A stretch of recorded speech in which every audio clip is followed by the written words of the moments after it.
नमस्कार साथियों, जय हिंद, वंदे मातरम। बालाजी ऑनलाइन क्लासेस में आपका हार्दिक स्वागत अभिनंदन है विद्यार्थियों। आज अपन चैप्टर नंबर 3 शुरू कर रहे हैं कक्षा 10 का।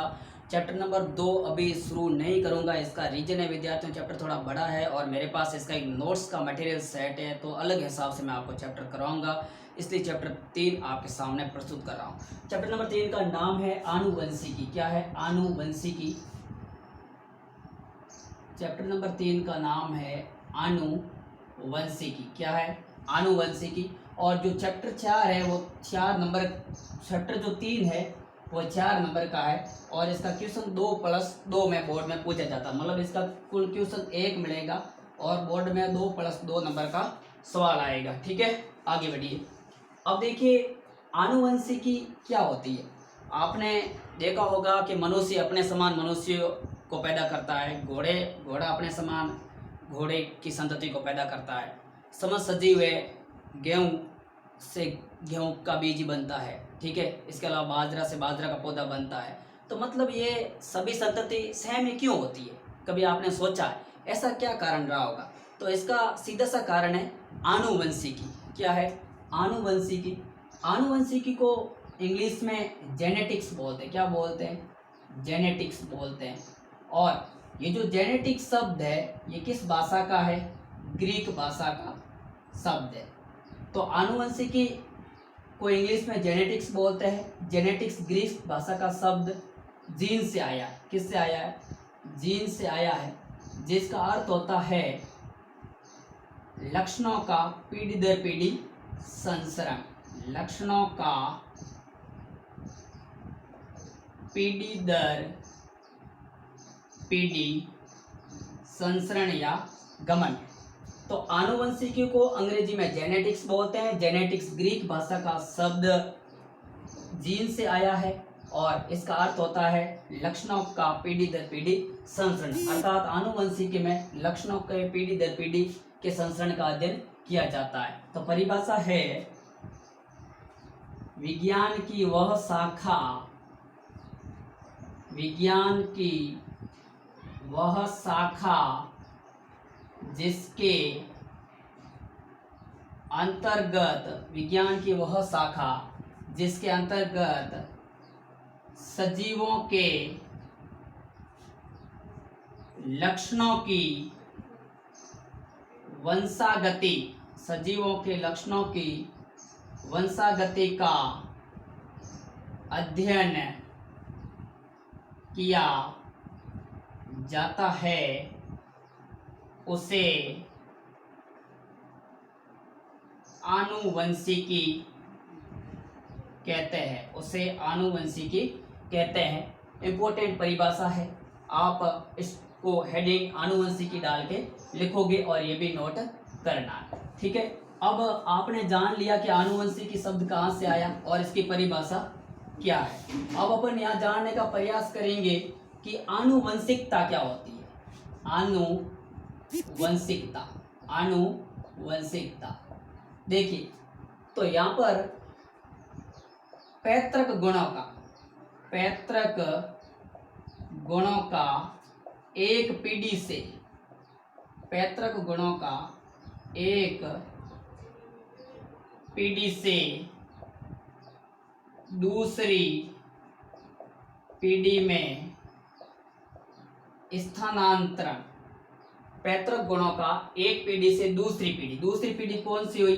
संतति कोशिका, मतलब पिता से संतान में जो गुण जाते हैं। तो पैतृक गुणों का एक पीढ़ी से दूसरी पीढ़ी में स्थानांतरण क्या कहलाता है? आनुवंशिकता कहलाता है। क्या कहलाता है? आनुवंशिकता कहलाता है। अब देखिए विद्यार्थियों, ये जो गुण है, मतलब पिता से जो गुण संतान में जाते हैं, किसके द्वारा जाते हैं? जीनों के द्वारा जाते हैं। जैसा कि आप जानते हैं कि मनुष्य के शरीर में कोशिकाएं पाई जाती है। कोशिका की खोज सर्वप्रथम रॉबर्ट हॉक ने की थी, लेकिन हॉक द्वारा खोजी गई कोशिकाएं मृत थी। जीवित कोशिकाओं के बारे में जानकारी ल्यूवेल हॉक ने दी थी, इंपोर्टेंट कंपटीशन के लिए। अब ये कोशिका है, कोशिका में हम जानते हैं क्या पाया जाता है?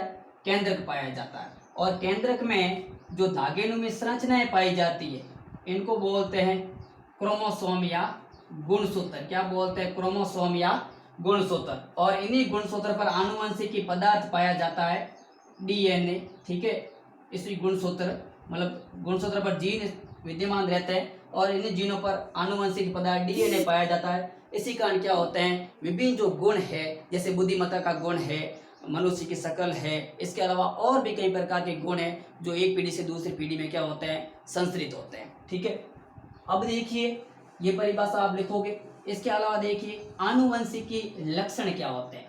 आनुवंशिकी लक्षण,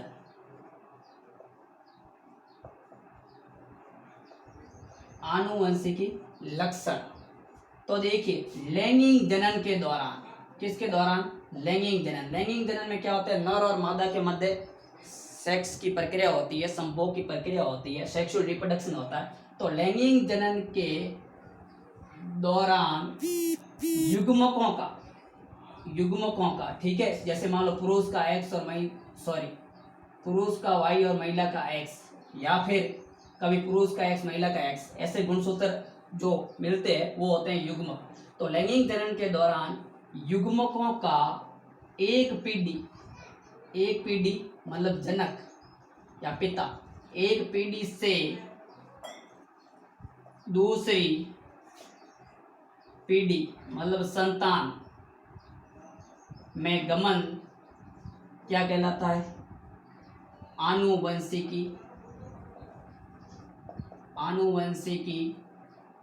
लक्षण कहलाता है, आनुवंशिकी लक्षण कहलाता है। ठीक है, ये परिभाषा भी इंपॉर्टेंट है कि लैंगिक जनन के दौरान, सेक्सुअल रिप्रोडक्शन के दौरान, ठीक है, युग्मकों का एक पीढ़ी से दूसरी पीढ़ी में जाना या गमन करना क्या कहलाता है, आनुवंशिकी लक्षण कहलाता है। अब देखिए अपन यहाँ परिभाषा देंगे, वंशागति क्या होती है। लगभग परिभाषाएं चारों एक हिसाब से लगभग सेम है। वंशागति, ठीक है, इंग्लिश में बोलते हैं हेरिडिटी। वंशागति क्या होती है, तो देखिए आनुवंशिकी लक्षणों का, अब आनुवंशिकी लक्षणों से परिभाषा देनी जो पहले दे चुके। आनुवंशिकी लक्षणों का एक पीढ़ी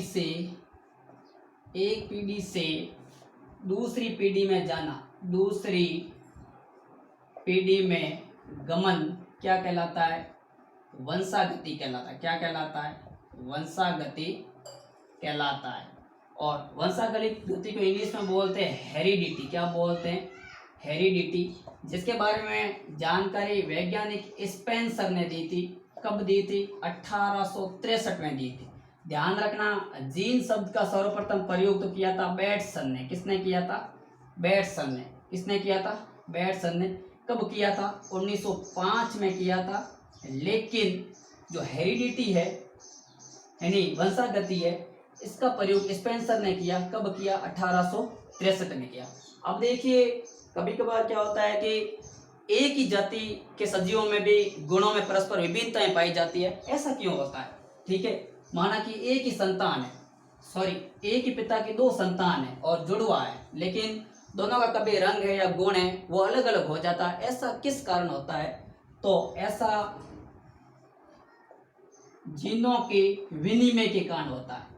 वहां देखिए गुणसूत्र बराबर जाते हैं, लेकिन जीनों का क्या हो जाता है, विनिमय हो जाता है। ठीक है, उसी जीनों के विनिमय के कारण क्या होता है, सजीवों के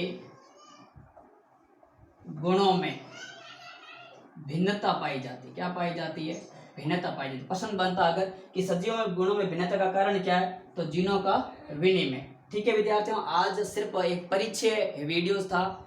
इसी आशा के साथ हम आगे और वीडियो बनाते रहेंगे।